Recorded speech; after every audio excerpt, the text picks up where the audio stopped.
Hi guys. Welcome to my channel. In this video, I will summarize to you Chapter 2 of The Price of Tomorrow, How the Economy Works, Part 2. If you're interested to know the content, you need to keep on watching. The innovation by entrepreneurs was the disruptive force that sustained economic growth, even though it destroyed the value of established companies.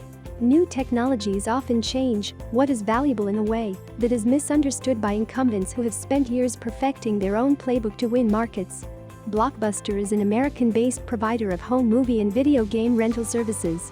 At the peak of popularity, it had more than 84,000 employees and more than 9,000 stores. But Blockbuster couldn't see the rate of technology advancement and consequently failed to see a world where digital delivery was instantaneous and free. Netflix, the competitor of Blockbuster, is able to identify the technology trends. The online movie streaming services. By the time Blockbuster could see what was coming, it was too late for them. Blockbuster's main competitive advantage, that drove business value for years, having 9,000 stores with attendant cost, became its disadvantage almost overnight. The author co-founded BuildDirect in late 1999 because of a desire to bring more transparency and accountability to building and renovations.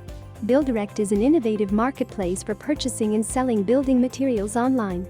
During the journey of the startup, he discovered that the very things that make the former business successful slow the transition to the new. Trying to pivot from a legacy business model to a new one takes time, and the weight of the old expectation holding the business down. He witnessed firsthand how fast technology is changing the world.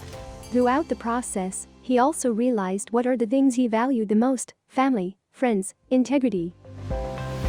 The top 5 things in determining whether a business will succeed or fail. 42% of the success stories could be attributed to timing. 32% attributed to team execution, 28% attributed to ideas, 24% attributed to the business model, 14% attributed to funding. Sometimes, the act of creative destruction and luck in timing is regulatory. China's remarkable rise in the last 30 years serves as a good example. Chinese policy changes that started in 1978 set the stage for a complete reinvention of its economy. During this period, Jack Ma, the former school teacher, rose from a humble beginning to found Alibaba, one of the world's leading companies. Disruption windows also opened through breakthroughs in technology. The Industrial Revolution was one such time period. In other words, being born at the right moment in time increases your odds of success. For many companies, the important question today, due to an incredibly fast-changing environment, makes it ever more difficult to compete using past successes as any guide to the future. The pattern of creative destruction and monopoly stands out when we look at the list of the top companies in the world only 10 years ago compared to today. 10 years ago, many of the top companies in the world were started in the late 1800s. Today, the list is dominated by technology platforms taking advantage of network effects and data capture to enhance their services. Currently, the major platforms control much more than you might be aware of. Because they control the highways and common technology, they have asymmetric power over all other types of companies. They are also the one at the forefront of creating artificial intelligence, AI, which could very well make them the most powerful and important companies to have ever existed. If a superintelligence is created by a commercial company, the value is consolidated by mostly the company. In an environment where a company controlled AI, wouldn't that AI itself consolidate power quickly? How could we reasonably expect an entrepreneur without the same access to compete against a superintelligence? A major structural reform would be needed to keep the entrepreneurial process moving forward. The new super monopolies, including Google, Apple, Amazon, Alibaba, and Tencent, have been created by understanding the ways in which the world has changed.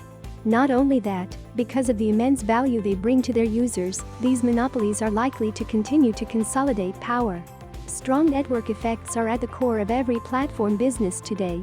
In fact, network effects accounted for 70% of the value in technology companies over the last 23 years. Designing a platform to take advantage of strong network effects creates lock-in and winner-take-all markets.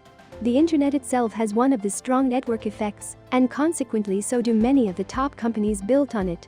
For users on the platforms, the obvious primary benefit is more choice and unique content or products. They don't need to go anywhere else. The secondary effect is more important. It creates competition, which drives the suppliers to compete for users' attention. Imagine Google versus Yellow Page, YouTube versus local TV station, Airbnb versus hotel, Uber Grab versus taxis.